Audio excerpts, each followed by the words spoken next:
call this meeting of the Yuba City City Council for June 15th, 2021 to order. Governor has declared a state of emergency to exist in California as a result of the threat of COVID-19, aka the coronavirus. While the governor recently issued executive orders N-07-21, which lifted certain orders and associated restrictions, there are still public health directives in place. Executive Order N-08-21 also allows local legislative bodies to continue to hold meetings via conference calls while still meeting state transparency requirements. The public's health and well-being are the top priority for the City of Yuba City, and you are urged to take all appropriate health safety precautions. This meeting is utilizing the Zoom application for this live broadcast. For this meeting, we will be using the questions and answers functionality of the tool in order to accommodate public comment. On your device, the question and answers section of the app is located at the bottom of your Zoom screen. For those who would like to comment during this meeting, please enter your comment into the question and answers portion of the app, and be sure to state the item you will be commenting on. During the public comment of each item, staff will read aloud the comments provided by the public for all to hear for that specific item. May I have roll call, please? Mayor Boomgarden. I'm here. Vice Mayor Shaw. Here. Councilmember Espandola. Councilmember Harris. Here. Councilmember Kirchner. Present. Next item is the closed session, and the city attorney is present and shall read the closed session items for us. Thank you, Mr. Mayor. There are two items on closed session. The first is conference with labor negotiators pursuant to Government Code Section 54957.6. The agency designated representatives as noted in your agenda. The employee organizations are Yuba City police officers, police sergeants, Yuba City firefighters, Local 3793, Yuba City fire management, first level managers, mid-managers, police foreman managers, and public employees, Local number 1. The unrepresented employees are confidential employees, executive services employees. Closed session agenda item B is threats to public services or facilities pursuant to Government Code Section 54957A, consultation with the items with the individuals listed in the agenda. Thank you. Thank you. Sierra, are there any comments online? No public comment. All right, then we will adjourn to closed session. I'd like to call this call to order the regular meeting of the Yuba City Council for June 15th, 2021. Welcome, everybody. Virtual information. The governor has declared a state of emergency to exist in California as a result of the threat of COVID-19. While the governor recently issued an executive order N-07-21, which lifted certain orders and associated restrictions, there are still public health directives in place. Executive Order N-08-21 also allows local legislative bodies to continue to hold meetings via conference calls while still meeting state transparency requirements. The public's health and well-being are a top priority for the City of Yuba City, and you are urged to take all appropriate health and safety precautions. How to participate in this meeting. The meeting is utilizing the Zoom application for this live broadcast. For this meeting, we will be using the questions and answers functionality of this tool in order to accommodate public comment. On your device, the question and answer section of the app is located at the bottom of your Zoom screen. For those that would like to comment during this meeting, please enter your comment into the questions and answers portion of the app, and be sure to state the item you will be commenting on. During the public comment of each item, staff will read aloud the comments provided by the public for all to hear for that specific item. Be timely with your questions, as once the public hearing is closed or the item has been discussed by council and voted on, no more comments will be accepted for that item. May I have roll call, please? Mayor Boomgarden. Here. Vice Mayor Shaw. Here. Councilmember Espandola. Here. Councilmember Harris. Here. Councilmember Kirchner. Here. All right. Please allow me to introduce Pastor Ciaciola of the Calvary Christian Center. He'll be leading the invocation and inspiration. So if you please remain standing for the Pledge of Allegiance, which will be led by our Chief of Police, Rob Landon.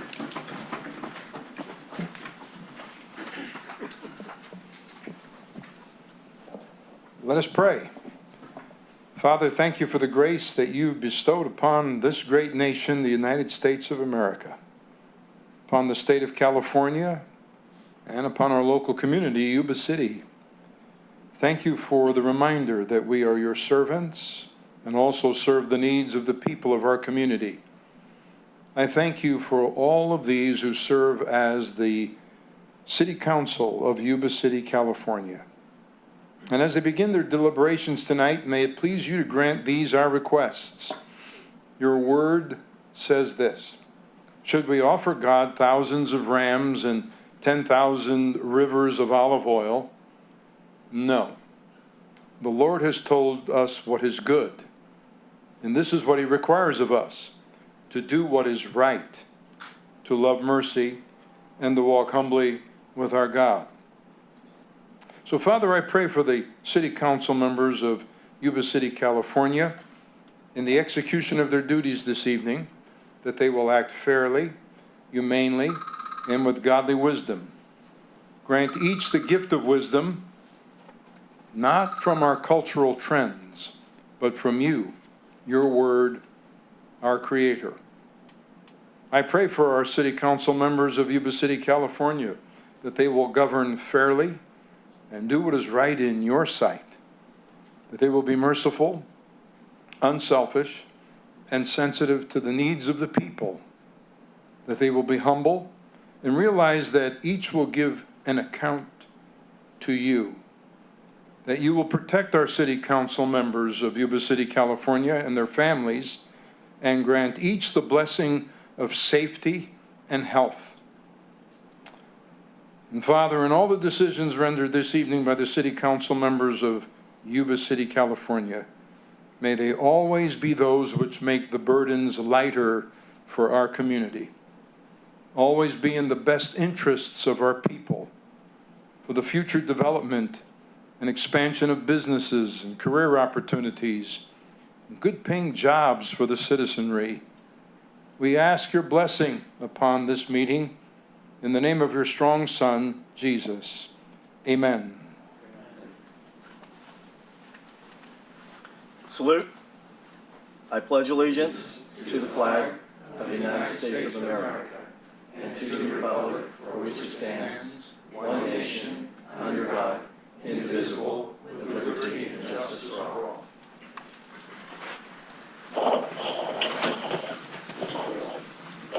Thank you, Pastor, and thank you, Chief. Next item is the City Attorney's report on closed session items from this evening's closed session. Thank you, Mr. Mayor. There was no reportable action taken in closed session. Thank you, Mr. City Attorney. Agenda modifications. Are there any modification to tonight's agenda? Okay. Then can we go ahead and approve, please? Move to approve. Have a motion to approve. Second. A second. All those in favor signify by saying aye. Aye. Any opposed? Hearing none, tonight's agenda is approved. All right. We have a presentation tonight to members of our Youth Commission. So I would invite the council to join me out in front of the dais, please.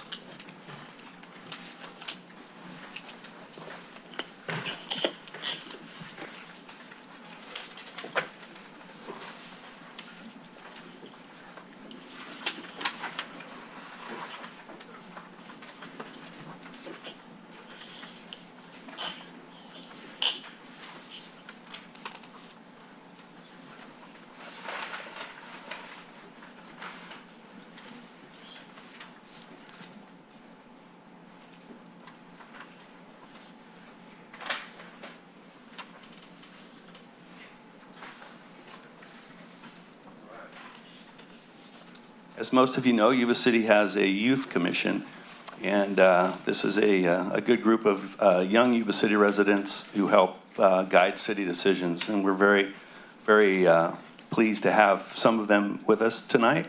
I'm going to invite the following down to the stage, please. Or stage. Geez, I'm not on a stage. Down here with us.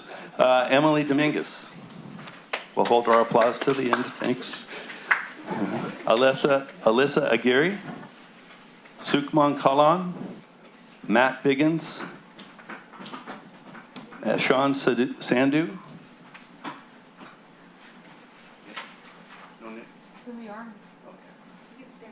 All right.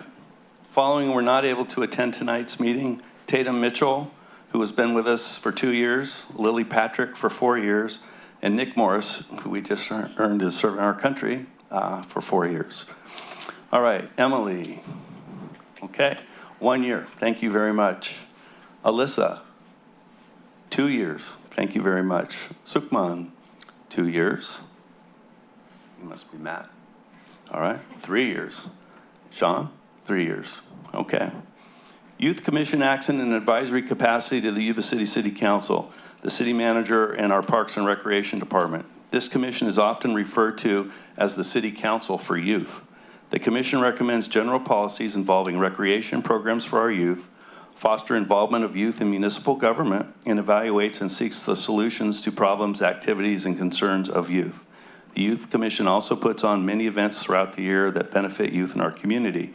Some of their events include the food truck event at San Brandon Park, the Harvest Festival at the Playseum, participate in the summer and Christmas strolls, movies at the schools, and many, many more projects. We'd like to take this opportunity tonight to thank you for your service to better the community of the city of Yuba City, and congratulations.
All right. Next up, we will have a presentation by Michael Bissett. He's the Executive Director of the Sutter Buttes Flood Control Agency, and Mr. Bissett is on our left. Hello, Michael. Is this on? Oh, it's on. All right. Good evening, Mr. Mayor, members of the City Council. My name is Michael Bissett, Executive Director for Sutter Butte Flood Control Agency. Tonight, we have the annual presentation. We typically every year we go out to our members of our flood control agency and provide an update on our activities and answer any questions. We unfortunately were not able to do it last year. As you know, we had the worldwide pandemic, so I'm very happy to be back, and it's great to see people in the audience, so it's a welcome change. So thank you for having me tonight. Is this the changer? Great. So tonight, the overview of my presentation, I'm quickly going to go over the Sacramento River Flood Control System itself, talk about the Feather River system and the Sacramento, and really just get into the background of Sutter Butte Flood Control Agency, when we were formed, why we were formed, and what our program is all about, and the update on our program activities. So this picture, this map shows pretty much the Central Valley, and you can see the Sutter Buttes up in the top left. And that's the basin that we are protecting. The Sutter Butte Flood Control Agency basin is right there. What we like to highlight on this map is you can see all the water throughout the system in the Central Valley. There's a lot of other flood control agencies, cities, levee districts.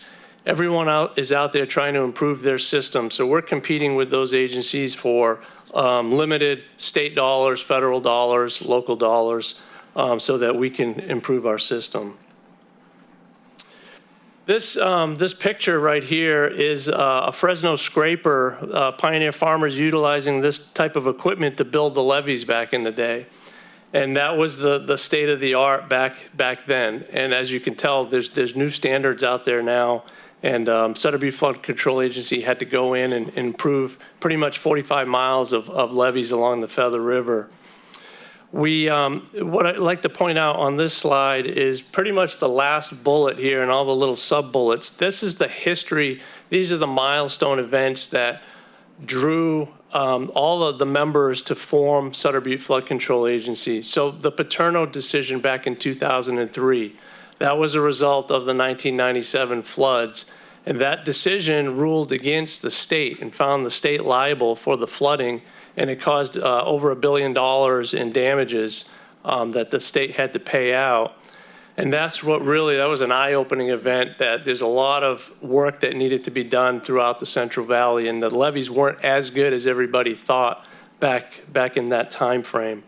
Hurricane Katrina in 2005, that's what brought in the federal government, FEMA.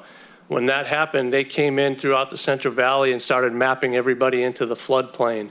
I was working for the city of West Sacramento at the time, and the city thought we had well over 200-year flood protection, and we were going to get mapped into the floodplain. So it was a big battle, and that happened everywhere throughout the Central Valley. So the state passed, or the voters passed in 2007, bonds 1E and 84. So that provided a lot of money for state of California to utilize to help fund the improvements to the levee system throughout the Central Valley. Senate Bill 5 was also passed in 2007, and what that did was it put restrictions on cities, land use agencies, to limit the amount of issuing of building permits, or actually the ability to issue building permits if you did not have flood protection in place, essentially 200-year flood protection, or you were striving towards that goal and you had a meaningful way to get there. The Central Valley Flood Protection Plan was first passed in 2012. That was the state's plan. So when Paterno decision happened, the state was found liable. The lawyers, or the court, found that the state didn't have a plan in place. They didn't have that plan to improve the system, and that was one of the major key elements to find them liable for that event. So the state came up with this plan and developed it in 2012, and they have to update that plan every 5 years. Sutter Butte Flood Control Agency participates in that plan update, so to ensure that our projects are in that plan and will be funded in the future. So here is our basin highlighted in the color. So the top 2/3 in the yellow color, that's the area where we're striving to achieve 200-year flood protection. So that'll protect the urban areas within the basin. In the lower 1/3, the tan color, that's our goal is to achieve 100-year protection in that area.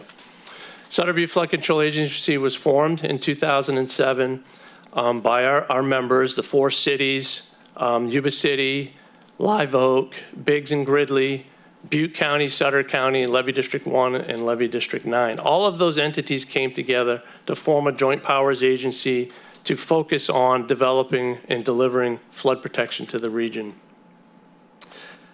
In 2010, the voters here within our basin passed a Prop 218 assessment district, and that provided the local funding for Sutter Butte Flood Control Agency to utilize to partner with the state and the federal government to bring in additional dollars and to really leverage the local dollars 2, 3, 4 times as much to bring in those additional dollars to improve our system. Once again, our goal, 200-year flood protection in the north and 100-year flood protection in the south. And I'm pleased to say that we will be delivering to the SBUFCA board later this year our 200-year certification document. It's a major milestone for our agency and for the community, so we're very excited about that. And that's coming probably in September, October of this year. So here's the program approach. So Sutter Butte Flood Control Agency taking the lead on delivering flood protection projects throughout the region, partnering with the state of California and the Army Corps. So there was a dual front going on. So we were building projects while at the same time working with the Army Corps to go through the federal process to achieve congressional authorization and appropriations for our program. And the Corps finally caught up to us back in 2019, and I'll talk about that a little bit, but they started building some levee improvements and they just finished up last year. SBUFCA developed a strategic plan in 2016 to guide our efforts and what work we needed to deliver. We updated that plan in 2018, and we'll be looking to provide a new update later this year, working through the SBUFCA board on the projects that we want to achieve. The org chart is, I know you probably can't read it, but essentially I have a board of 13 members. There's myself as the executive director. I have an administrative analyst. So there's really just 2 of us who are employees of the agency, and then we have consultants. And we can ramp up and ramp down depending on the work, and it's a really fiscally prudent way of managing our business. So here's the list of projects. These are the major projects that we've been working on. The Feather River West Levee project is the main project. So that's the work all the way from Thermalito Afterbay in the north, all the way down to essentially Laurel Avenue in the south. And that project is mostly complete. And like I said, we'll be delivering the 200-year certification very soon. Orville Wildlife Area, that's the little purple area up near Thermalito Afterbay. That was a key component of our program to bring in additional state dollars. We had to compete with other agencies for those limited dollars, and the state had requirements about delivering multi-benefit projects.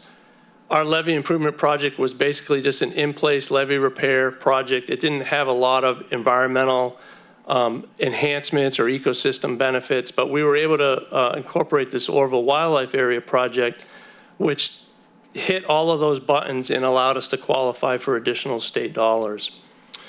Back in 2017, when the Orville spillway situation happened and everybody got evacuated here in the basin, that triggered a lot of key elements that rolled out. It was, obviously it was a major negative for the area, but we were able to turn it into a positive in multiple ways because it triggered additional state funding to do additional levee improvements. It brought in federal funding for disaster relief and repairs, which resulted in approximately 2 miles of levee improvements at the southern end of the basin that we didn't have funding for and we didn't have a funding partner for. So that triggered that. And then there was a lot of flood fighting in the area that showed that the work that we had done previously was sound, and the areas that we hadn't improved showed deficiencies. So it was a really good eye-opener event for ourselves and our state partners. So here's our cartoon character for what the cutoff wall construction looks like. Essentially, we would take down about 1/3 of the levee. We would construct these cutoff walls right through the center of the levee. They consist of soil and bentonite clay and water, and we would dig those down and tie those into clay layers. So it varied throughout the 40+ miles of levee improvements from about 45 feet deep up to about 140 feet deep. And I'll show you on the next slide the type of equipment we use to install those walls. But as you can see on the right, when the water level gets high, that pressure wants to force the water through and under the levee, and that was the major deficiency that we had. It wasn't a levee height issue, it was a geotechnical issue. That was the predominant deficiency that we had throughout our system. Top picture is the 1955 flood here in Yuba City. You can see the picture on the top is 55, and then in 2010, the same area. You can see the amount of flooding that was in that location back in 1955, which was a major milestone event for our area. And we had board members on the Sabufka board who lived through that event and talk about it all the time. So here's the Feather River West Levee project. Design and construction cost approximately $331 million. So it's a huge civil engineering project. Sabufka cost shared in that about 24% overall, with the state picking up the remainder.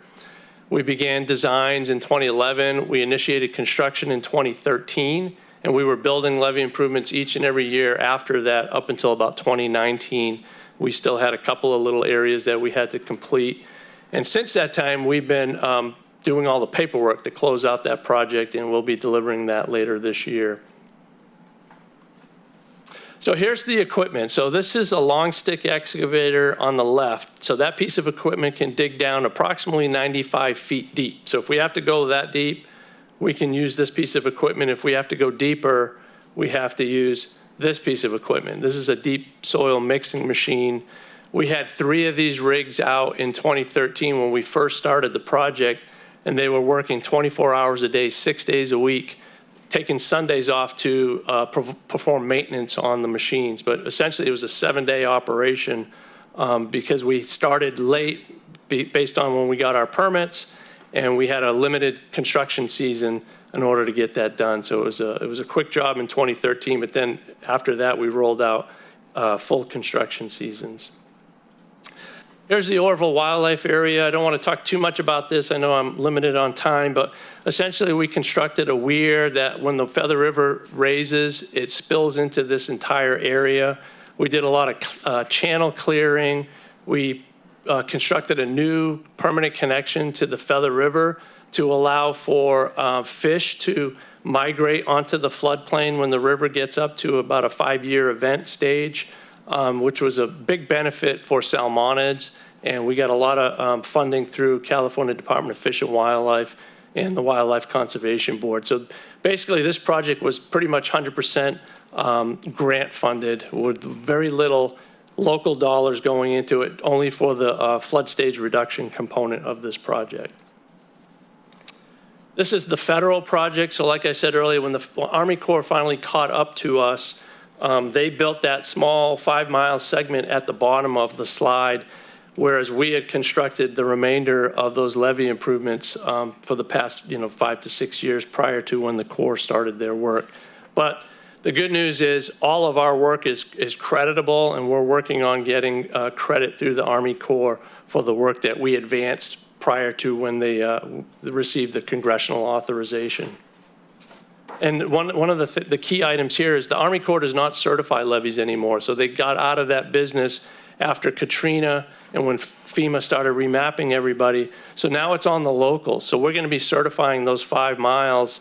My design team actually designed that project for the Corps, and we've been providing a little bit of oversight, but we're going to be doing all the record drawings and using that to certify those 5 miles and add it to our program. So this is my last slide. So this is the additional work that Sutter Butte Flood Control Agency is performing. So for the Feather River West Levee project, like I said, a lot of closeout work happening. It's all, delivering the operation manuals, finalizing cleanup contracts. We're still acquiring some key pieces of right-of-way. We're almost done there. And then we have some environmental mitigation that we're performing. And finally, on the encroachment permit side, all of the major pipes and encroachments that we modified, we have to go through the Central Valley Flood Protection Board to update those permits for those facilities, or if they didn't have permits, issue them new permits. So we're in that process right now, working hand in glove with the Central Valley Board. Like I said, 200-year certification to comply with SB 5, that's coming your way. So that's what the land use agencies such as City of Yuba City can utilize to continue issuing building permits and stimulating the economy. We're working on FEMA remapping. Right now, we're close to finishing up the Butte County FEMA remapping, and we'll be starting the Sutter County map later this year, delivering that to FEMA next year, and then going through that process. It could be a 3 to 5 year process because it's a much more complicated map than Butte County's, but we're taking that on, and we'll be starting that later this year. On our Small Communities Grant Program, we're focusing on the Sutter Bypass. So now I've talked all about the Feather River West Levee project, pretty much 100% complete except for a very small portion just west of the Highway 99 bridge. That's the least of our concerns. We're very focused on the Sutter Bypass right now. So we're working closely with State of California to try to get some money through the state to start initiating repairs to the Sutter Bypass. And then lastly, what I wanted to point out tonight, as a result of the Orville Dam spillway situation, all of that sediment that rolled down the Feather River resulted in a lot of boat ramps getting plugged up with sediment and then not being able to be utilized by the public. So we worked through the California Natural Resources Agency. They provided us a $5 million grant to go out there and do some cleanup in those boat ramps. That work is going to be starting very soon. So this month, you'll start seeing some equipment near the Yuba City boat ramp and in the river, starting to clean out that area. And they'll be working all throughout the summer into the early fall. And we're going to be starting at the Live Oak boat ramp next month. So we have the same contractor who's doing both projects for us, which we're happy about. and we'll start seeing that work roll out very soon. And we're targeting July, you may want to mark your calendars, July 9th for the, like sort of a groundbreaking ceremony for the Yuba City sediment removal project. And Senator Nielsen and Assemblymember Gallagher want to be there, and we're going to have Sabufka board members there, and would love to see, the Yuba City Council, but I'll send out more information as it gets closer, but July 9th is what we're targeting. So with that said, Mr. Mayor, I'm going to turn it back to you, see if there's any questions from the board. Okay, thank you, Mr. Bissett. Before any comments, any questions? You have a question? Okay. Thank you for that very concise presentation, Mr. Is it Bassett? Bissett, yeah. Bassett, thank you. I can talk about this kind of stuff all day long, but I'm not. I'll just keep this short. A question that I'm asked all the time. It seems whenever we have a high water event around here, 86, 97, 16, and we dodge a bullet, and that following spring, it seems like the question that I hear is, what's the possibility of dredging the rivers to the point where we're back to the channel level pre-hydraulic mining and the possibilities of doing something like that?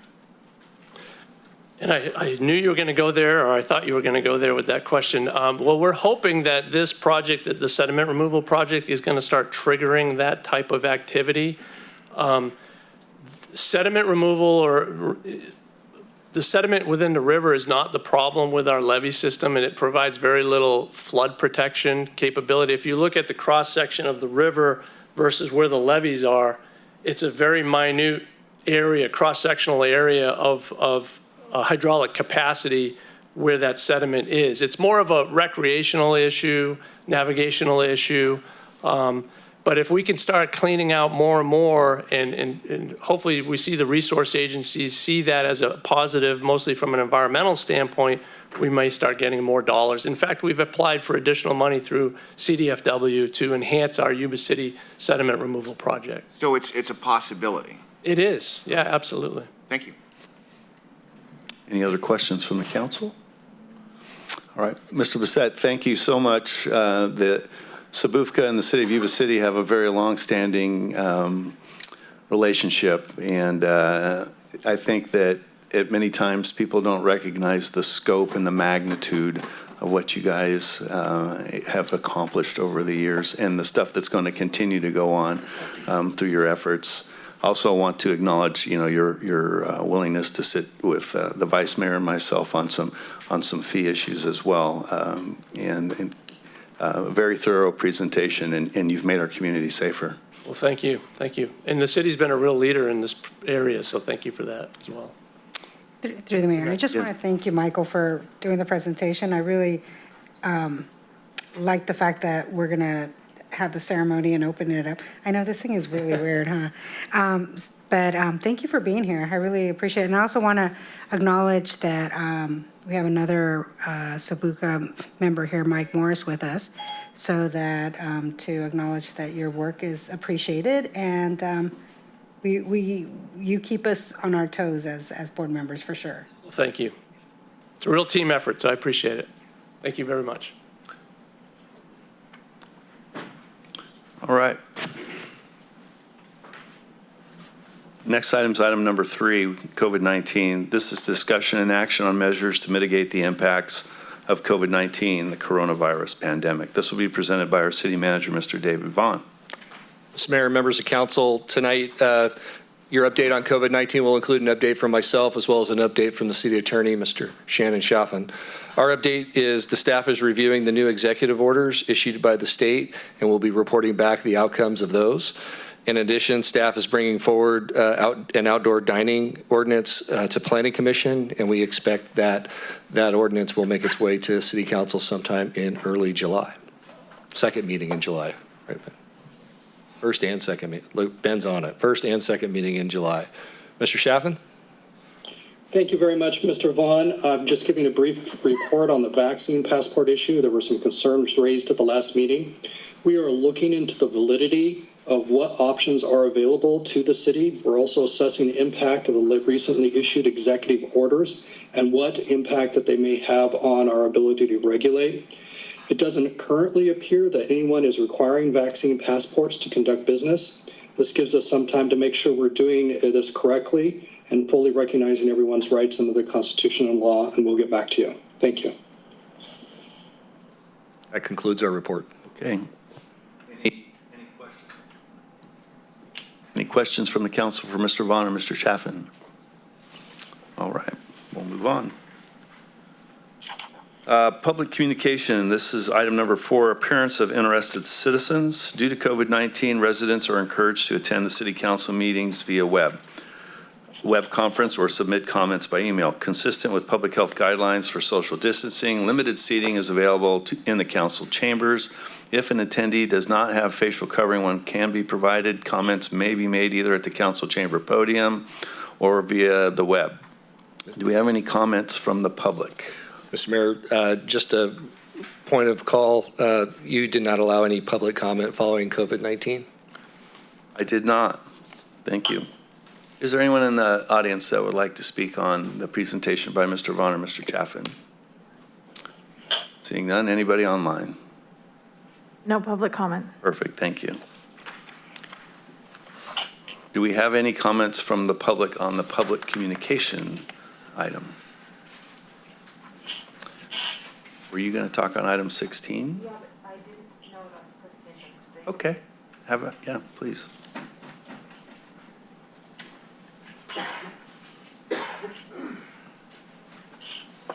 Hi, my name's Heather Esseman. I was at the budget meeting this morning with the Sutter County, and I just wanted to let you know that the gentleman here, I think he left, was talking about the sediment removal, and they were discussing the boat ramps, including the boat ramp for Yuba City.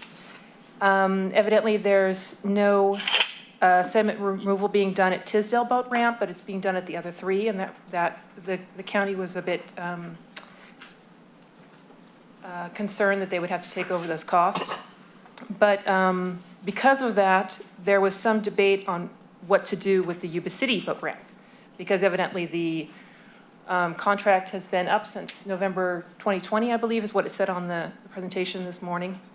And there was some suggestion from at least one council member to approach Yuba City to perhaps help with those efforts because of the cost. I just thought, in case you hadn't heard that yet, you can ask, I think Matt, is it Matisse, was the one that did the presentation, I'm not sure, so you can ask about that.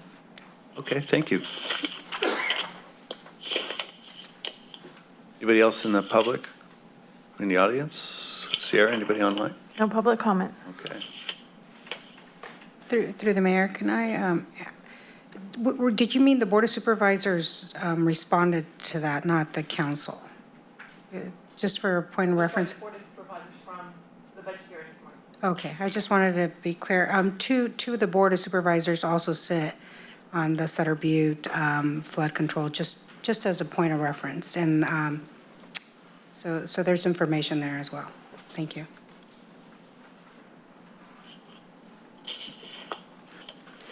Okay. The consent calendar is the next item for us to consider. All matters listed under the consent calendar are considered to be routine and can be enacted in one motion. There will be no separate discussion of these items prior to the time that the council votes on the motion, unless members of the city council, staff, or public request specific items to be discussed or removed from the consent calendar for individual actions. We do have some consent items tonight that warrant recusals. Items 10, 11, and 16, and 15 have been suggested for removal. Any others? Okay, seeing that there aren't any, is there anybody from the public that would like to speak on the remaining council or consent calendar items that I haven't mentioned?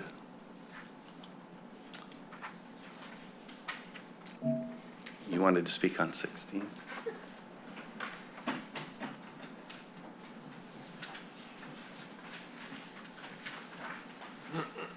Sorry, I didn't see that was a consent item. I thought that was regular item. Sorry about that. So number 16 is the school resource officer.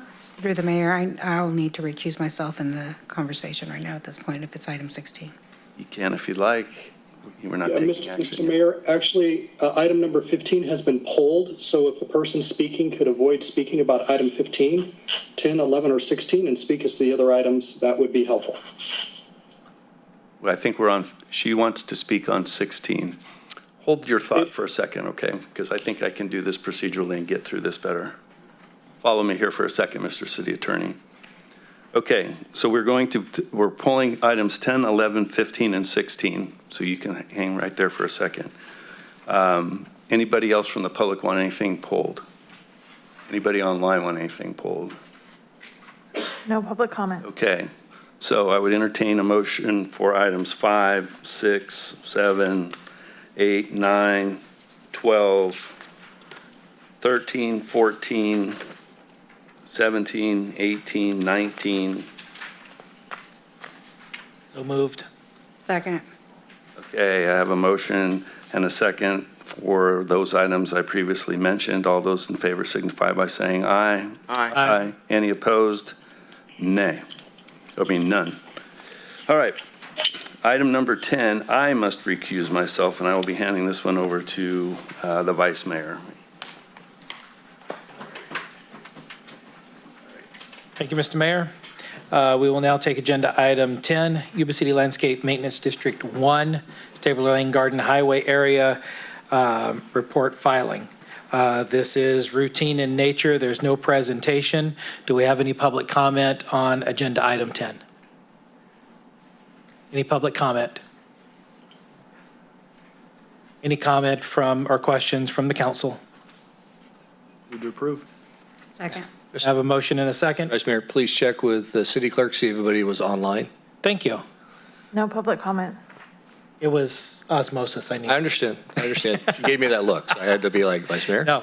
I have a motion and a second. All those in favor say aye. Aye. All those opposed say nay. Motion carries, and it is approved. We will move on to agenda item 11. Can we get the mayor back in, please? You guys just switch with him. Yeah. Gotcha. And myself and Councilmember Harris needs to step out on 11. I'm sorry?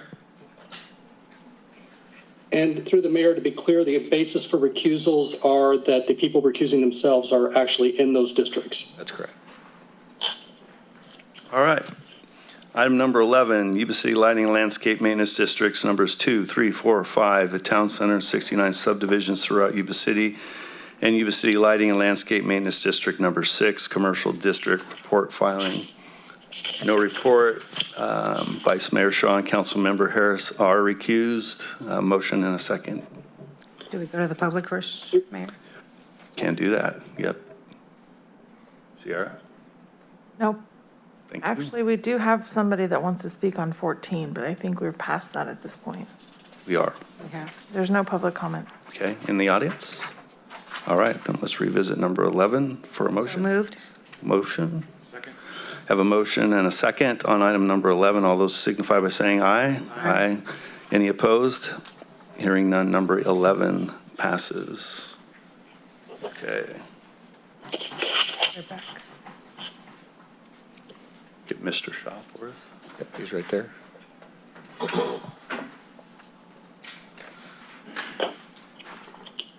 Okay, and we'll be taking up item number 15, shopping carts ordinance update by Mr. Moody.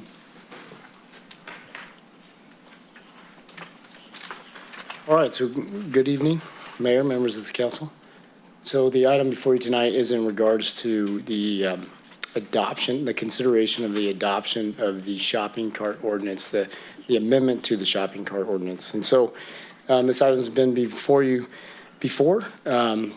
The history, originally it was the ordinance, the existing ordinance was put into place in 2017, became effective 2018. We went through a process in September 2020 to give direction to modify it. In November of 2020, we had a workshop with the businesses.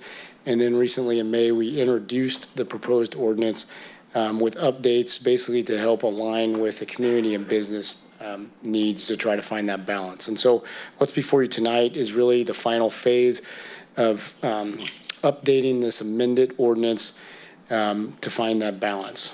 And so with this being the second reading, I'd be happy to go into detail, and I'll glance over some of the history of the existing ordinance and get into what's proposed. So what's proposed tonight and with this final ordinance is it will a little more clearly outline the law and consequences regarding the penalties associated with the ordinances. It modifies the cart threshold numbers to aid small and new businesses. It modifies the retrieval period from 24 to 72 hours to be more realistic with what it takes to retrieve the carts, to coordinate the response and actually have a contractor or the business notified to come get it. And then we also have a, here we go. I messed it up. There we go.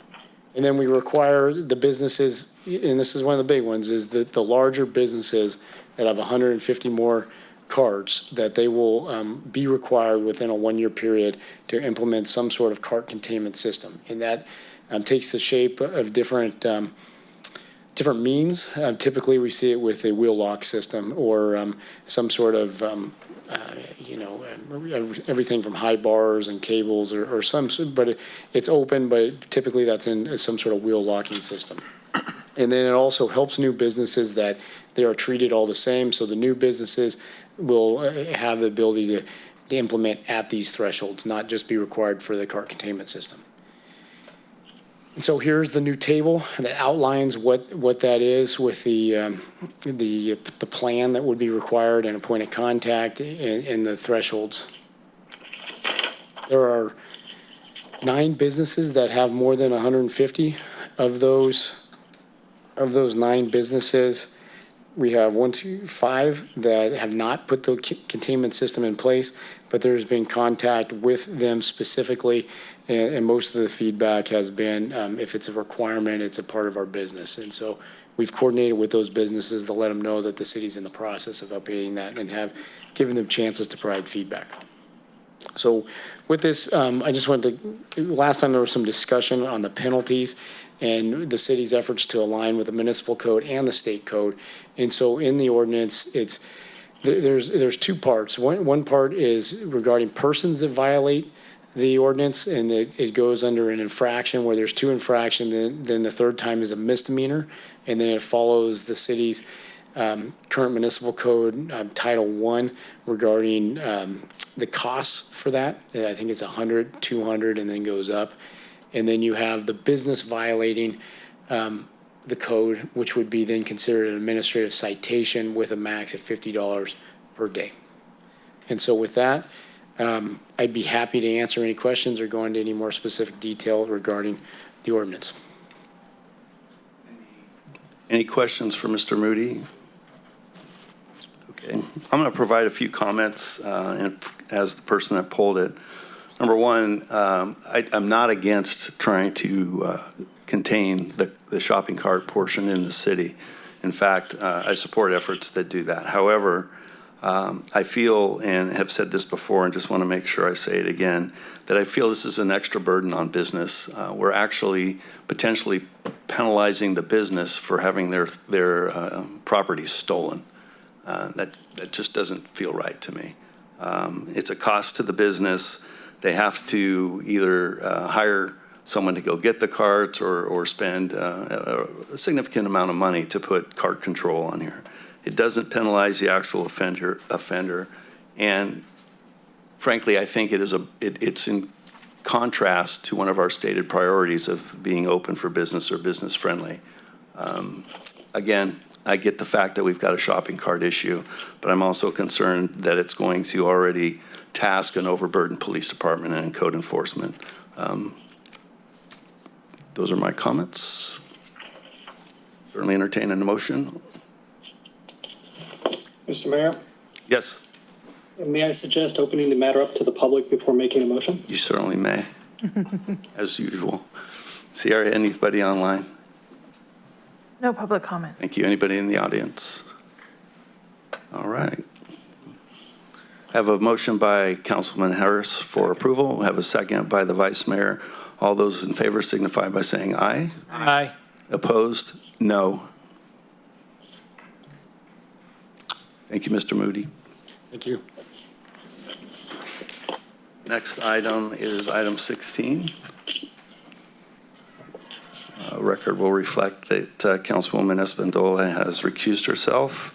It's renewal of an agreement between the City of Yuba City and the Yuba City Unified School District for the various service of the school resource officers. Mr. Chaffin, we probably need to explain Councilwoman Espandola's recusal. Thank you. Councilmember Espandola has received income from the school district within the last 12 months, and as such is recusing herself to make sure that the process is clean. Thank you. Thank you. Item 16, no presentation. Any comments from the public? Yep. Sorry for making you get up there earlier.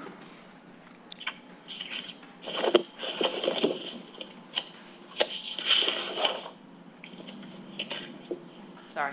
So Heather Esmond again, 2020 Lincoln Road. So I didn't want to get into the debate on the school resource officer because there's a lot of that in the other communities throughout the United States. But I just wanted you to know what your money's going to be paying for. So basically, I had a child that went to Yuba City High School. Unfortunately, my child had some issues. She had a lot of health issues, which caused basically a few mental breakdowns at school.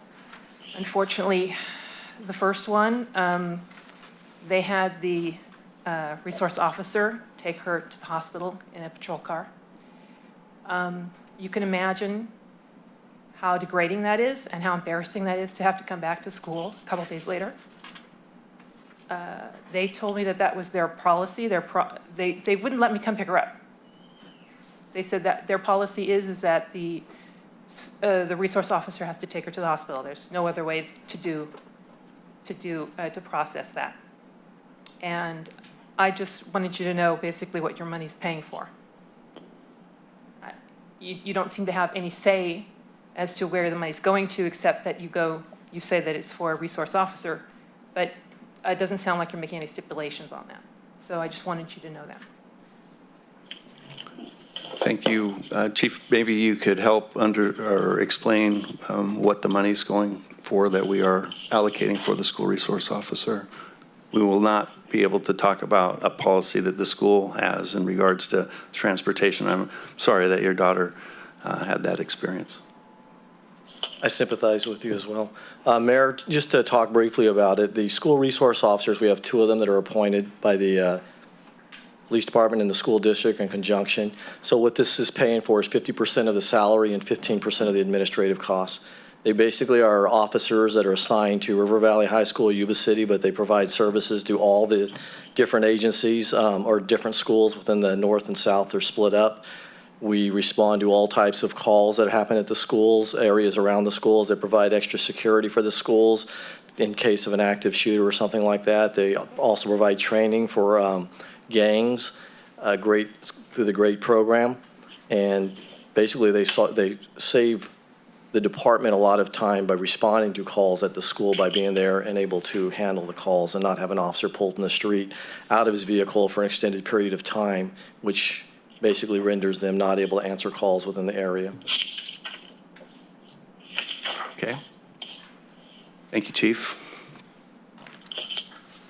Action from the council on item number 16. Through the mayor, Yes, sir. I'd like to adopt a resolution to city to approve school resource officer agreement with the city of Yuba City District and also authorize the chief financial officer to make budget adjustments as necessary. All right, before we get a second, I have failed again to invite public comment other than Ms. Esmond. So is there anybody else in the audience that would like to speak on this matter? Online? No public comment. Okay. Have a motion by Councilperson Kirchner. Through the mayor. I have a question before we follow up with the motion. Chief, it's actually directed to you. I'm just, with our relationship with providing the school resource officers, whose supervision are they under, the school, or do they maintain under your supervision? as They're- chief? They're under the department's Okay, supervision. I wanted to make sure we understood that and that the school isn't directing those officers, but you are as their chief and they're still a sworn officer. Yes, they're still a sworn officer, and they report to a lieutenant who is in charge of those two particular officers as well. And they do follow all the policies and procedures of the department as well. Okay, thank you, chief. I'll second the motion. We have a motion by Councilperson Kirchner, second by the Vice Mayor. All those in favor signify by saying aye. Aye. Opposed? Hearing none, that motion passes.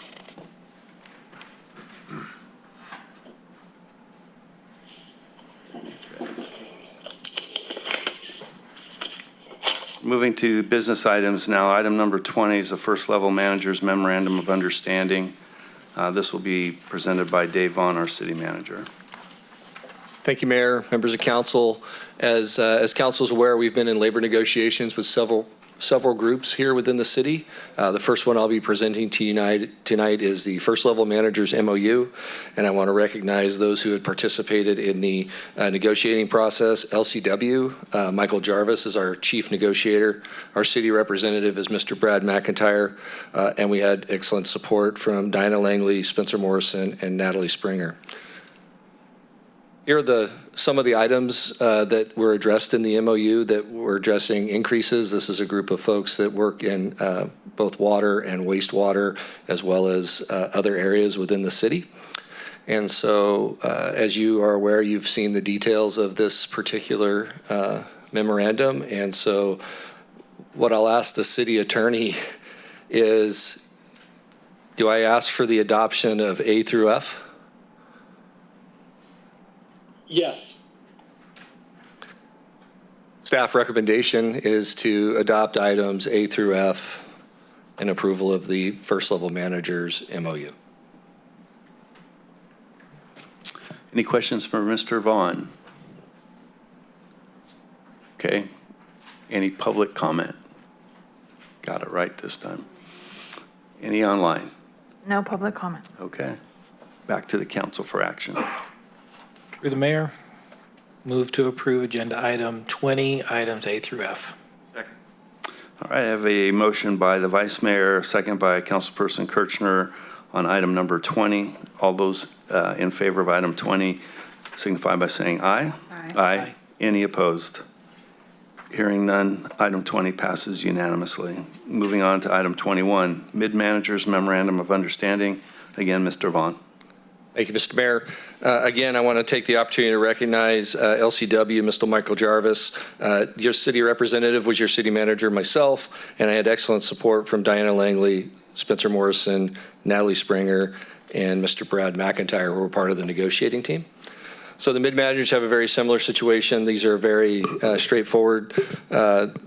This is a group that exercised their increase across all of their classifications, as well as looking for an agreement that is good till June 30th of 2022. Staff is recommending the adoption of the mid-manager MOU, items A through D. Questions from the council for Mr. Vaughn? Seeing none, comment from the public. No Okay. public comment. Okay. Item 21, council action, please. So moved. Second. All right. We have a motion by Councilperson Espandola, second by the Vice Mayor. All those in favor signify by saying aye. Aye. Any opposed? Hearing none, item 21 passes unanimously. Item 22, Fire Local 3793 side letter. So, Mr. Mayor, this one's a little bit different because we had an opener to have a side letter with Fire Local 3793, and I'll go into that a little bit, but I do want to recognize LCW. We had Mr. Jack Hughes from that organization as chief negotiator. Our city representative was Spencer Morrison, and again, Dinah Langley, Natalie Springer, and Brad McIntyre were part of the support team to help walk us to this solution and opportunity with the fire folks. This one actually extends the contract till December 31st, 2023. and it allows for an additional reopener next year and the year after, the same as we went through this time. This group will receive a salary increase across all of their units and classifications, as well as one-time monies. Staff's recommending the adoption of A and B for Fire Local 3793. Any questions from the council? Seeing none, comments from the public? Comments online?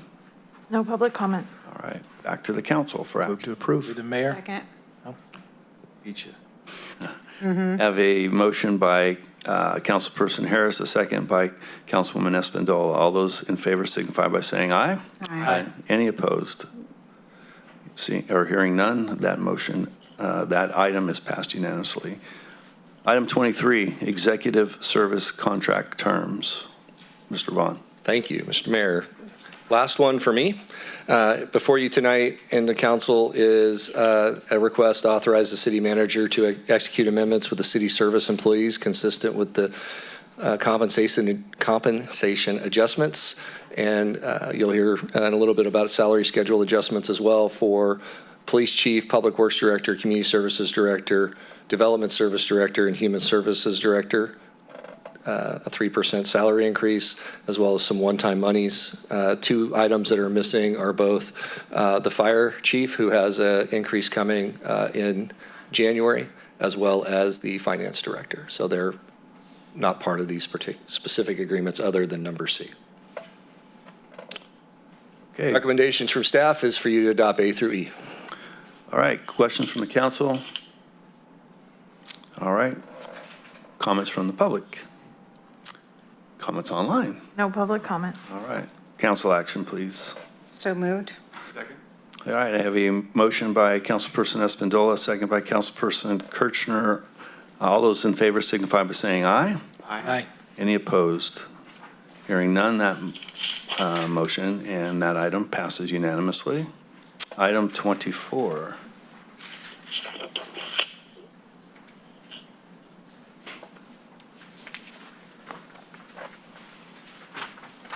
Good evening, Mayor and City Council members.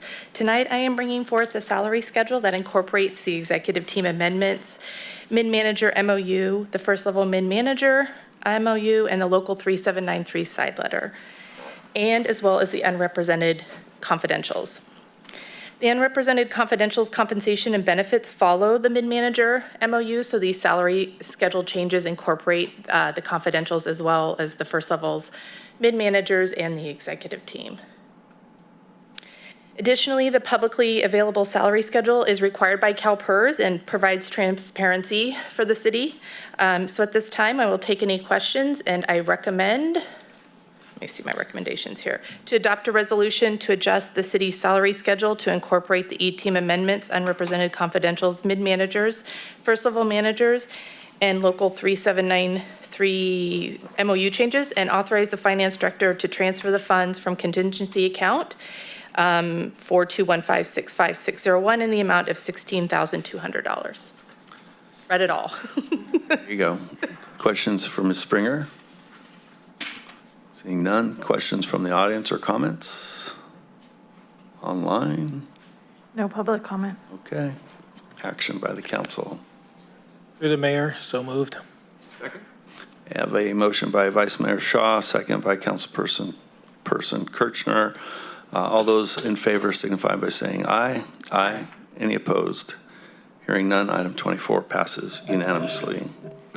We will now move to item 25, Hooper Ranch Estates Phase 2, Annexation Number 4 of property into Community Facilities District 2017-1, presented by Diana Langley, Public Works Director. Good evening, Mayor and Council.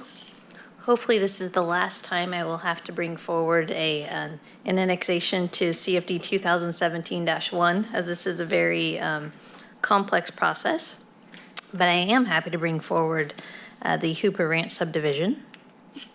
So for background, on September 5th, 2017, Council adopted Resolution 17-065, which authorized the formation of CFD 2017-1. At the time, it was established for 5 specific subdivisions, and to date, the Valencia Estates subdivision and a parcel map on Stabler Lane and the East Sanborn Estates subdivisions have annexed. For this particular project, the Planning Commission approved the tentative map on August 26, 2020, and there's a condition of approval requiring that the project shall pay for operations and maintenance for police, fire, parks, drainage, and ongoing street maintenance costs. And the developer has elected to meet that condition through joining the CFD. So the map in question is, again, Hooper Ranch, and this map's really difficult to see, but this is Hooper Road, and this is Monroe. And there's a church located on this piece, and they subdivided the property to create a residential project here.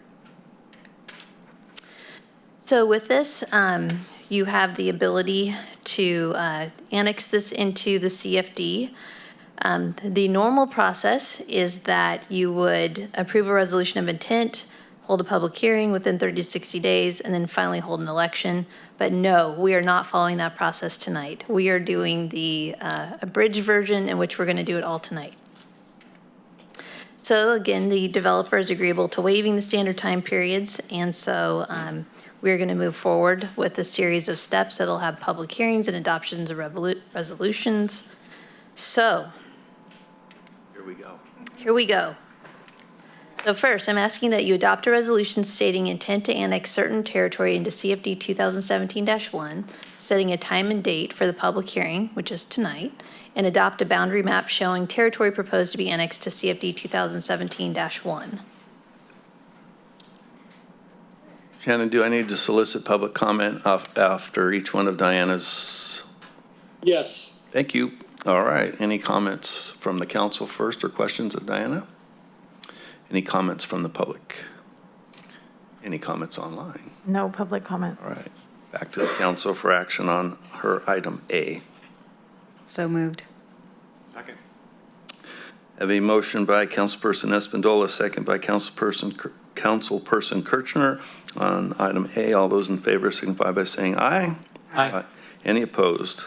Hearing none, item A passes unanimously. So next, please hold a public hearing for the annexation of tentative map number SM 20-03 into CFD 2017-1. Public hearing for the annexation of tentative parcel map number 20-03 into CFD 2017-1 is now open. If there are any members of the public who would like to address the council on this issue, please provide your statement via public comment. State your name and address for the record. Do we have any comments from the public on this item? Seeing none in the audience. Sierra. No public comment. No public comment. Hearing no further comment on this issue, I'm closing the public hearing and bringing the matter back to Ms. Langley. Next, please adopt a resolution authorizing annexation number 4 of territory to CFD 2017-1, authorizing the levy of a special tax and submitting the levy of tax to the qualified electors. Okay, any comments from the public? No public comment. All right. Council action? So moved. Second. Have a motion by Councilperson Kirchner, a second by Councilperson Harris on item C. All those in favor signify by saying aye. Aye. Any opposed? Hearing none, item C passes unanimously. All right, next, the city clerk will open ballots and announce results. Sierra has the official ballot.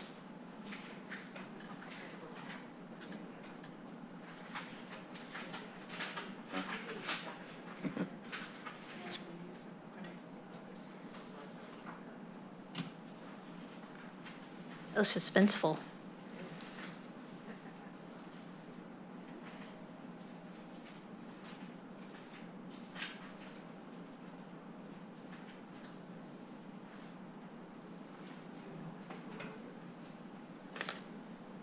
So we've received one ballot from Tanner Judkins, CFO of Riverland Homes Incorporated. Total votes 4 in favor. So finally, please adopt a resolution making certain findings, declaring and certifying the results of an election, and adding the property to CFD 2017-1. Okay.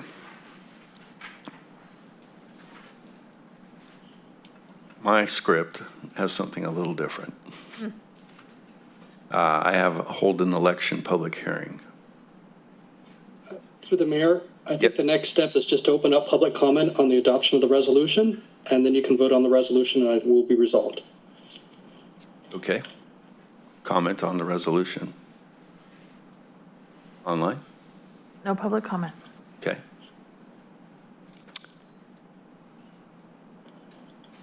So which one are we on? Are we taking care of item E in the agenda then? Okay. So the, looking for council action on item E. So moved. Okay. Second. Have a motion by Councilperson Espandola, a second by the Vice Mayor on item E. All those in favor signify by saying aye. Aye. Aye. Any opposed? Hearing none. That passes unanimously. Thank you. Thank you. All right, item 26, Hooper Ranch Estate subdivision agreement and final map approval. All right, so now that we've added Hooper Ranch to the CFD, we can now bring forward the subdivision agreement and final map. So again, Planning Commission approved the tentative map for this project on August 26, 2020. It's subdividing 4.11 acre parcel into 21 single-family lots, and the developer's Riverland Homes. And again, the property is located north of Monroe, west of Hooper, south of Jefferson. So Monroe, Hooper, there's Jefferson. The church is located right here, and they're still retaining a good portion of the property. And then the subdivision's located right here. And so, per the municipal code, the approval process for final maps is outlined in the code. The applicant desires to file the map before they complete the public improvements, and therefore a subdivision agreement is required to make sure that we have the bonds in place and all of the security and insurance. The subdivision agreement specifies the obligations of the property owner regarding fees, dedications, improvements that are required, and staff has checked the final map and determined that it's correct and the conditions of approval have been met. So upon council approval, the city clerk will certify the map and staff will submit it to the county recorder for recordation. Alternatives are to delay or modify the recommended actions, but staff is recommending that council adopt a resolution approving the execution of a subdivision improvement agreement with Riverland Homes and approve the final map. With that, I'd be happy to answer any questions. Any questions for Ms. Langley? Any comments from the public? Any comments online? No public comment. All right. Council, back to council for action. Through the mayor, so moved. Okay, have a motion by the Vice Mayor, a second by Councilperson Harris. All those in favor signify by saying aye. Aye. Any opposed? Hearing none. Unanimous. Thank you. All right, item 27, proposed water and wastewater rates for fiscal years 21-22, 22-23, 23-24. And again, we have Ms. Langley as presenter. So this is the third time presenting on these proposed rates. I do have the full presentation available if council would like me to do the full presentation, but I have narrowed it down to just a few slides if council's okay with me going that direction. And then if there's additional questions, I can expand. So again, just the overview, what's the purpose of rates? The purpose of rates is to provide funds to cover our operational costs, our debt service, and then capital projects. What we're proposing for the next 3 years for water is a 5% increase in fiscal year 21-22, 5% increase in 22-23, and a 5% increase in 23-24. You can see that even at the end of the 3 years, we are still below what was approved through the Prop 218 process in 2016. But as noted in the previous presentations, we completed our water master plan and determined that there's a significant amount of funds needed for capital projects, as well as operational costs continue to increase. So here's the estimated fiscal impact with the 5% increases each year. Here's our total revenues, our total expenses. And so we're expecting the net revenues to go from approximately $4.5 million up to approximately $5.6 million. And so we'll be able to utilize those funds as noted for projects that we've identified, as well as addressing operational costs. Any comments on water before I move on to wastewater? Okay, for the proposed wastewater rates, we're proposing 8% increase in fiscal year 21-22, 8% increase in 22-23, and a 5.6% increase in 23-24. That gets us pretty close to the Prop 218 amount. And the reason that we're wanting to max out these rates is we have some large projects in the near horizon in which we need to raise the capital, not to necessarily fund the projects with cash, but to be able to pay the debt service for either a loan or bonds for those projects. Again, here's the industrial and septage hauler rates. And then the estimated fiscal impact, the total revenues would go from approximately 18.3 million up to almost 21 million. Again, total expenses, 16.2 million up to about 17 million. And so our net revenues available for projects will go from approximately 2.1 million to $4 million. So even with those increases, it's still not a significant amount. And for reference purposes, one of the projects that we're going to need to finance is a new outfall diffuser, currently at an estimated cost of $35 million, at which the debt service payment is estimated to be $2 million annually. So that would take up a big chunk of that increase. At the last council meeting, there was a question related to rate assistance. And so there is a California COVID-19 utility relief funding available. So income-eligible households who need financial assistance for unpaid rent and utilities are able to apply for help through the California COVID Rent Relief Program. It helps pay past due utility payments accrued from April 1st, 2020 through March 31st, 2021, as well as paying future utility bills, but it's limited to 12 months. The website address is housingiskey.com. I will note, if you go to housingiskey.com, it's confusing because the headline is related to rental assistance, and you look at it and you're like, wait, it doesn't say anything about rates. However, you call, and that's the process to get qualified. So you would reach out to that phone number, go through the qualification process, and then they would determine how much you would be eligible for utility rate assistance. Implementation, so if council moves to proceed with the rate increases, the rates will become effective July 1st, which means they would be applied to consumption and usage as of July 1st, and so they would not show up on the utility bill until towards the end of August, as the bill that's sent out at the end of August applies to July. And with that, I'm recommending that council adopt a resolution setting the water rates and the wastewater rates for fiscal years 21-22, 22-23, and 23-24. With that, I'd be happy to answer any questions. All right, thank you for the presentation. Questions from the council? Through the mayor. Yes. Thank you, Ms. Langley, for the condensed presentation, as we've heard it 3 times. And thank you for bringing the information about how people can get assistance. Back to our last meeting, I had to just do what I gave people my word on. I see the need. We've come through a year of high unemployment, COVID. Before we went into that, I heard from seniors and such that had a hard time paying their bill. And the discussions was, at this point in time, I could not support a rate increase, even though I see the need. It's $200 million. I see it's there. When you hear me tonight vote against this, it's not that I don't see the need. It's very simply that I gave the people of this city my word 2 years ago, and I have to be true to that. So, thank you.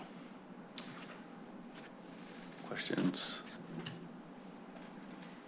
Through the mayor, I'd like to thank you also for that slide on the relief. It is quite confusing. There's quite a bit of support out there, and those that are eligible and truly need it, the system is not kind or easy for folks to find the support that they need.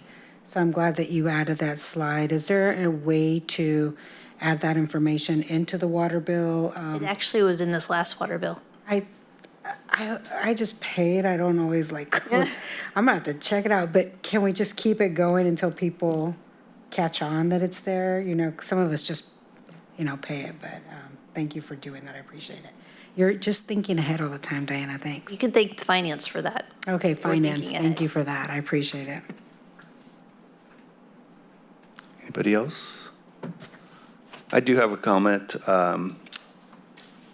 I think that as a council, and thanks to the presentations, I think we are keenly aware of the need to invest in infrastructure. It's an essential service. And as an essential service, I think we have an obligation to make sure that it's funded. If that water and sewer system collapses, then I don't think we're doing due service to the community. And therefore, an investment in that system is necessary. And you've made the case, in my opinion, for that investment. At the same time, I do know that there's probably going to be some consideration or concern out there for the potential for some fundings coming out of COVID and other means.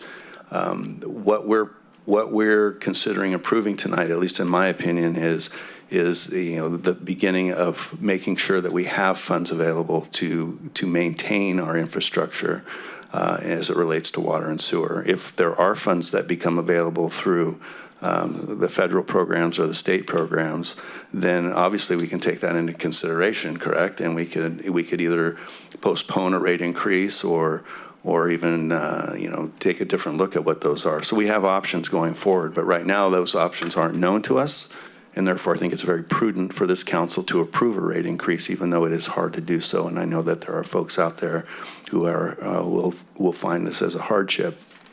I am aware that there are some other programs, and we also have means throughout the city to consider rate relief as well, or help at least. There's a low-income housing energy assistance program. So in addition to what Ms. Langley's put up there, I know that there are other options for this city to Councilperson Espindola is, hey, look, let's make sure that we do our due diligence and alert people to those who are having a problem with paying rates, that they are aware of those programs, and make sure that's advertised so that all of members of our community of all ethnicities understand what those options are to them. But I thank you for the many, many presentations and the discussions and the very hard work of the water and sewer folks in our community, who I also know are taking on projects, self-help projects, in an effort to try to limit costs as well. I recognize that and find that quite admirable.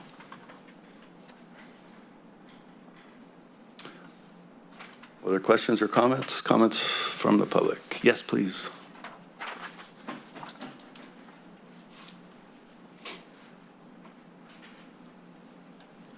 I spoke about this last week, or 2 weeks ago, I guess, so I just wanted to reiterate. Usually, though, you have discussion after we've said something, so I want to try to put some rebuttal out there.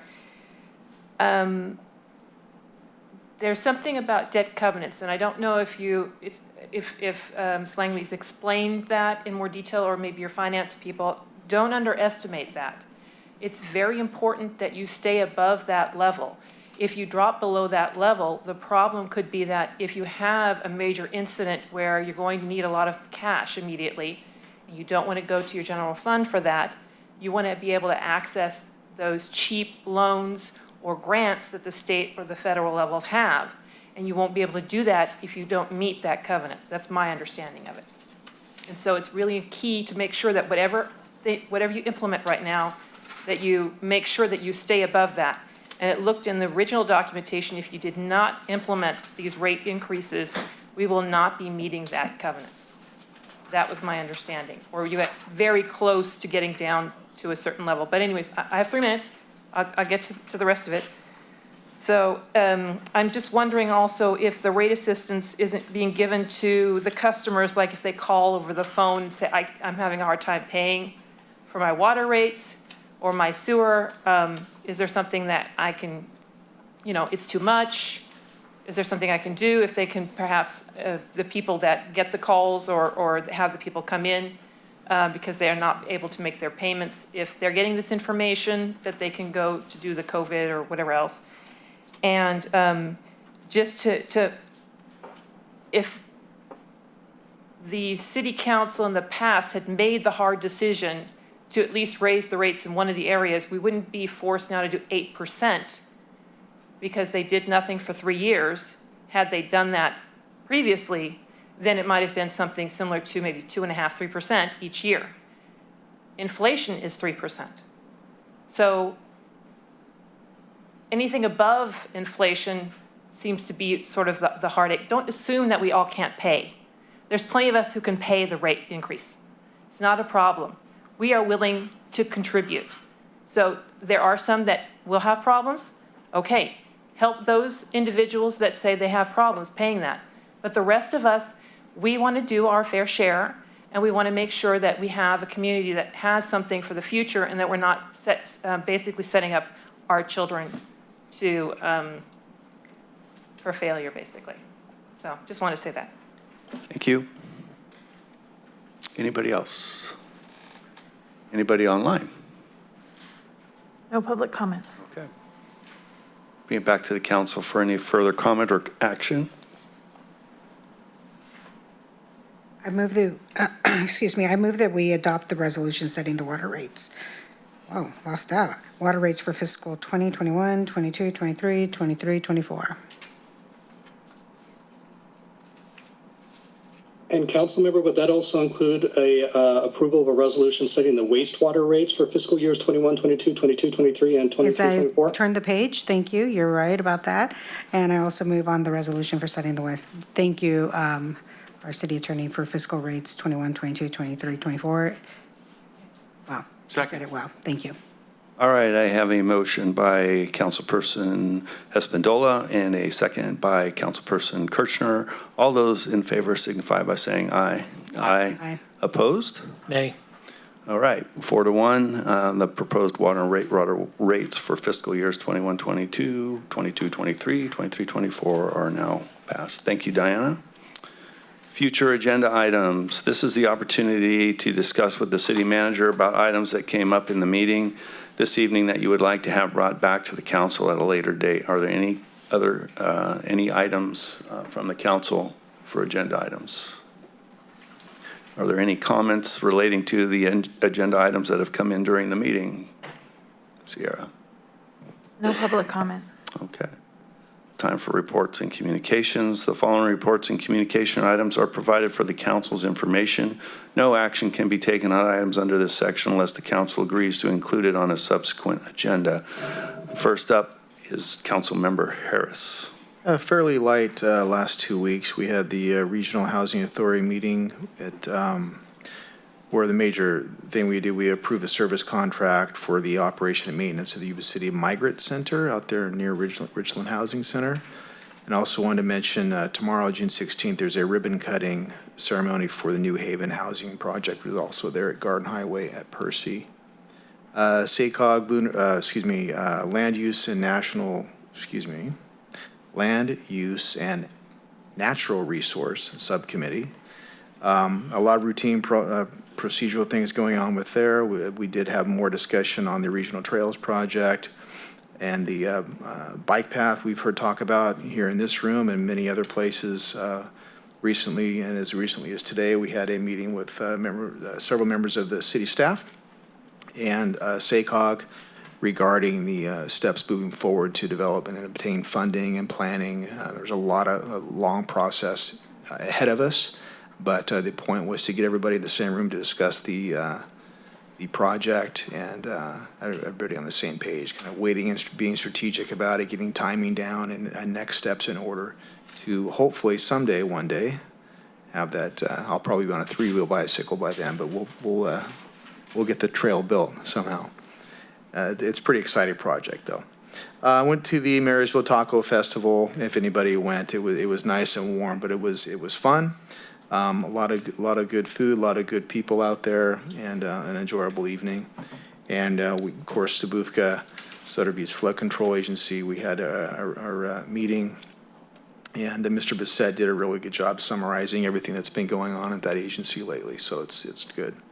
I did have the opportunity. Finished up on Saturday. I've been attending a once-a-week virtual meeting with the FBI, their virtual Citizens Academy, which is similar to what our local PD does. And it was 8 weeks online, and then one Saturday we got to go and They gave us a tour of all the SWAT team toys and at the range and things like that. And that happened the Saturday before last, which was very enjoyable. And I appreciate everything we learned and got to meet several people and network a little bit and learn a lot about the FBI. Plus, I won first place in the shooting contest, so that's good. I have a target to prove it. We're playing cop, huh? Yeah. Anyway, it was very good, and if anybody had an opportunity, you can look it up online at the FBI, but they were Citizens Academy. They do a really good job. It was very nice. Some good people. So that is it. Thank you. All right, thank you. Next up is Councilmember Espandola. Councilmember Harris, I really enjoy your report, and specifically when you're talking about the shooting and how good you are still. Remember that? Yes. One eye or two eyes? Was that it? One eye or two eyes, sir? Anyhow, right over. Okay. Yeah, exactly. It's been a busy couple weeks. So attended the Bi-County Homeless, JPA, which is the Government Affairs Committee. We covered a lot, trying to get everyone acclimated to what's going on within the homelessness community in here. And within the city, we're going to be meeting tomorrow to have some more updates on what is actually the metrics and what's happening in the city, how many homeless individuals have been identified. I think that maybe, we've already passed the future items for agenda, but another presentation on where we're at on all of this will happen, and we're going to put together a workshop so everyone will have the same set of information here in the near future. Attended the Feather River Air Quality Management District meeting. A lot of activity within the air quality in the community. There was a huge fire burn out at Beale Air Force Base in that area. Luckily, our community, I think, responded pretty well. Not a lot of scare of seeing the smoke or what going on, but I think in Yuba County there was a little bit more of a hesitation and scare of what was going on, because I don't think people were totally informed on that. Met with our Regional Water Authority Executive Director and Diana Langley and I and a couple of and Ryan to discuss some of the work, particularly with water and the drought and the seriousness of that. And how communication is being delivered in the region, because the Regional Water Authority covers a very large area, and we're part of that. And so we were talking about communication for non-English speakers and how to communicate information on resiliency, water conservance, and all these other areas. And into that, I was asked to join two other committees. One of them is the Regional Water Advocacy for the state part advocacy on that, and the other is the Regional Water Affairs for the federal piece of it. So I'll be joining those two committees tomorrow. With the state advocacy, there's a couple of bills that apparently are being worked on. I don't know all the details of yet because I'm attending my first meeting tomorrow, and one of them is a $200 million bill that we're trying to get for infrastructure for capital projects and improvement. And in that discussion, I'm asking, can we bring some money to the city of Yuba City? So hoping that maybe that'll work out for us in the future. You've heard about Sutter Butte flood control. Mike Bissett does an amazing job, and we just gave him a nice little raise increase as well, so he totally deserves that. This one's a little longer, but I'm not going to get into too much of the details because our staff is pretty up to date on this. I also participate, as you know, with the League of Cities of California. I'm on the Revenue Taxation Policy Committee, and we have normally our meeting's about 4 or 5 hours at one time, so it's a long meeting. But one of the reports, and I forward these reports to our city manager and to Spencer, our finance. The Mooney Services did a report stating that in quarter of 2021 compared to quarter of 2020 to 2021, in the Sacramento Valley, there was an increase of tax revenue of 35.4%.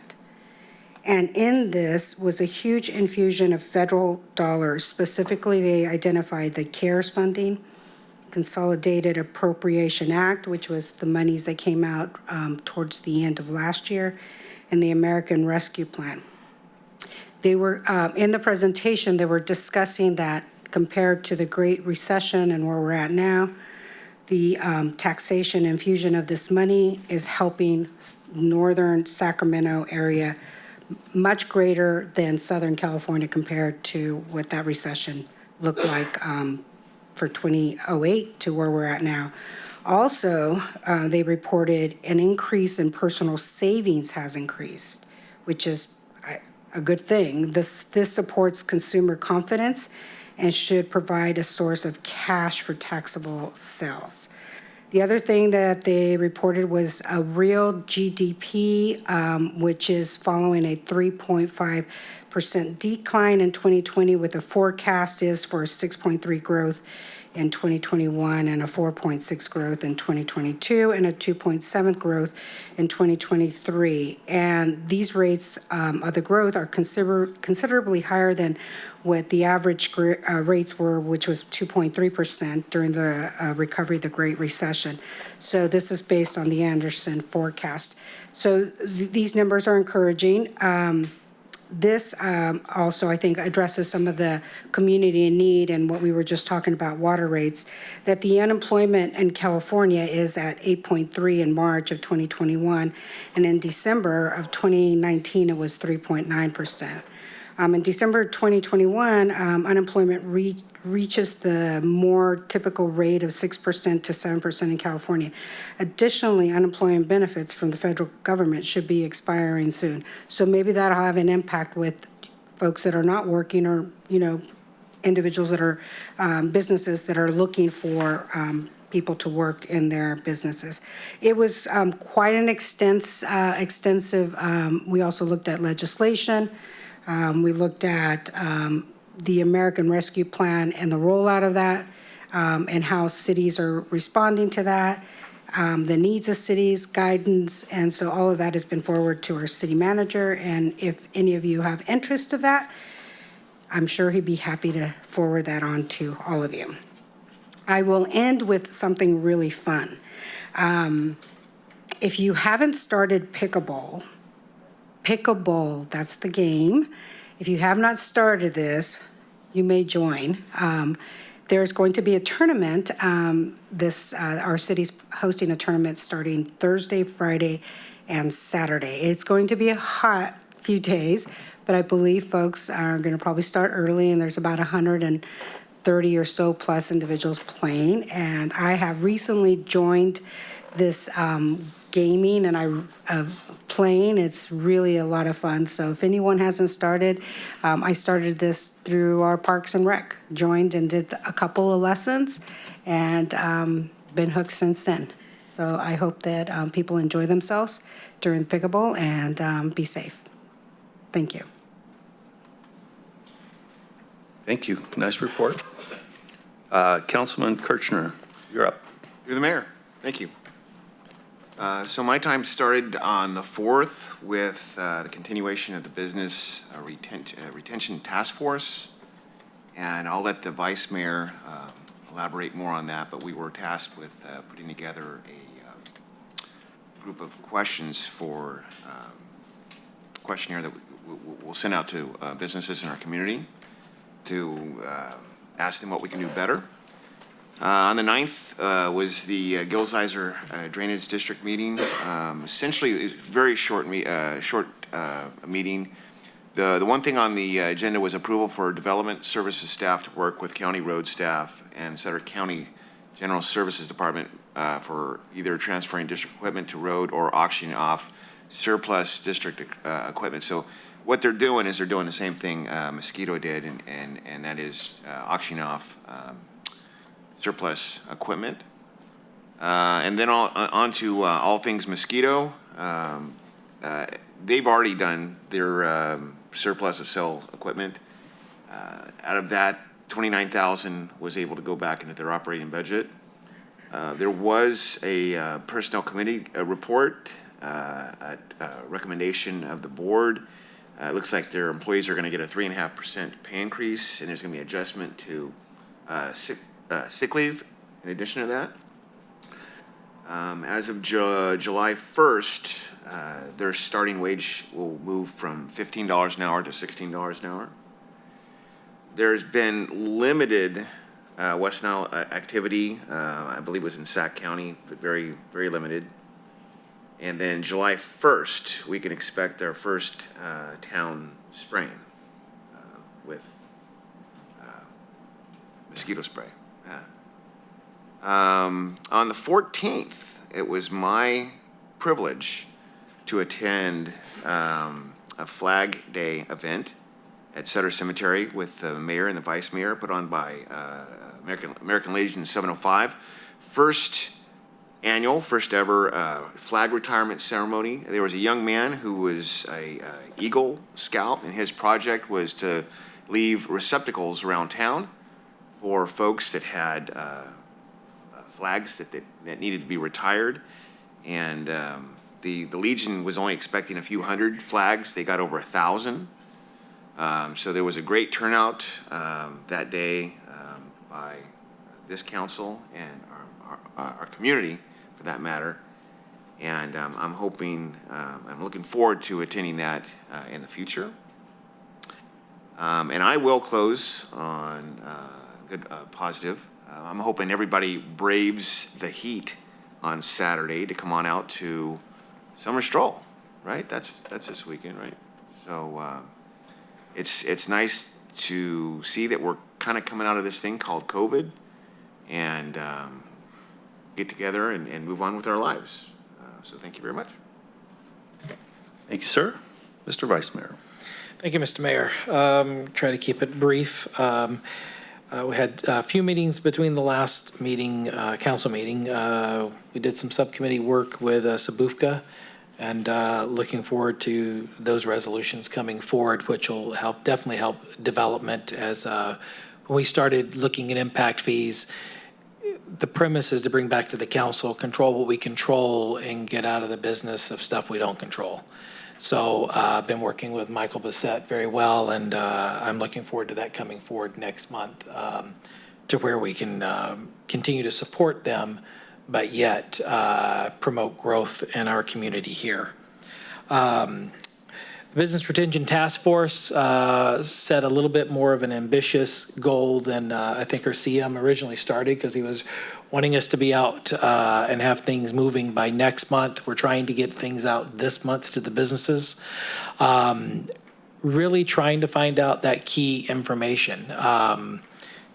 What are we doing that's in their way? What are we not doing that we should be doing to help them? That's the cusp of where we're going, because we have to be business friendly, and that does not mean just attracting new businesses, but that means taking care of what's here, because we got to see them succeed so that we can be successful.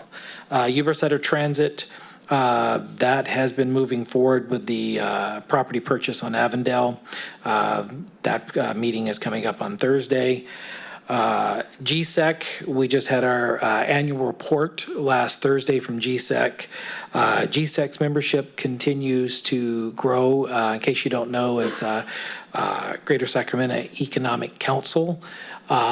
They promote growth, development, job attraction, business attraction for the Greater Sacramento region, which we are a part of. With that, you may have heard in the news recently, Aggie Square. That is coming as a project that came out of GSEC, and that is a collaborative effort with a couple of businesses in UC Davis. They have $9 million in assets. They have further commitments of $17 million, or it should be taking our balance up to about $17 million, so they can help continue the business attraction and growth. Been working with Mr. Broom, and look forward to potentially bringing something back as we continue to get plugged into that area. Their main focus on the corridors has been the 80 corridor, the 50 corridor, and I've brought up to be addressed at our August retreat. Let's look at the 99 North corridor, see what we can do to get things turned here. So we're working on those as well. And then lastly, Councilmember Kirshner's already mentioned it, but to the Eagle Scout, the young man that started that process, kudos to you, young man. Congratulations on your Eagle Scout. Heck of a good job. The American Legion, thank you. Sutter Cemetery, great to see all the jurisdictions get involved. Our fire chief was actually there. I believe he's online. Yes, Chief Alexander is. He was there, and so was our fire department with the big truck and the great big, I can't remember what kind of flag they called it, but it's the great garrison flag. Thank you. The former chief would know that. The garrison flag was flying over where they actually did the official retirement of the over 1,000 flags. So thank you to all involved, and thank you, Mr. Mayor. All right, thank you, Mr. Vice Mayor. A couple announcements relative to the 4th of July. The area is planning on having its fireworks show on July 4th. It'll be still coming from Riverfront Park or Beckworth Riverfront Park. Shoot time is scheduled right now at 9:30. More details to follow. The city will once again be hosting its 4th of July parade for kids. It will be starting at 9 a.m. and it will the starting location will be the Center Street area on Plymouth Street. So it'll end at the town center. A little modified version due to COVID, but nonetheless, we will be able to have what we would consider to be a full parade down Plymouth Street. As far as meetings, I was out of the state for a good portion of last week. I was unable to attend the Gil Sizer meeting, but I know Mr. Kirchner there had that well under control. As the Vice Mayor mentioned, we were fortunate to be invited to a flag ceremony out at Sutter Cemetery, and it was their first one that they've done, and I think it went off really well. And to the young man, Brady Knox, I believe is his name, Eagle Scout, a heck of a little Eagle project to recognize our flag. Tomorrow, as was mentioned earlier, the New Haven apartment project on Garden Highway, there will be a ceremony there. I'm unable to attend due to some business things I've got going in my regular business, but the Vice Mayor has kindly agreed to speak on behalf of the city. I will be attending a SACOG meeting for Councilperson Harris on Thursday. Looking forward to getting all that good stuff that SACOG's been involved with. The Vice Mayor and I had an opportunity were invited by the Gold Sox to throw out the first pitch on opening night, and I will say that the mayor and the vice mayor of Yuba City outperformed the mayor and the vice or councilperson from Marysville. So that's just Sierra was there. That's right. There are photos. I do want to say something on tax revenue, and this was part of the business meetings I attended out of state, and it involves ag, and this is just more of an alert than anything else.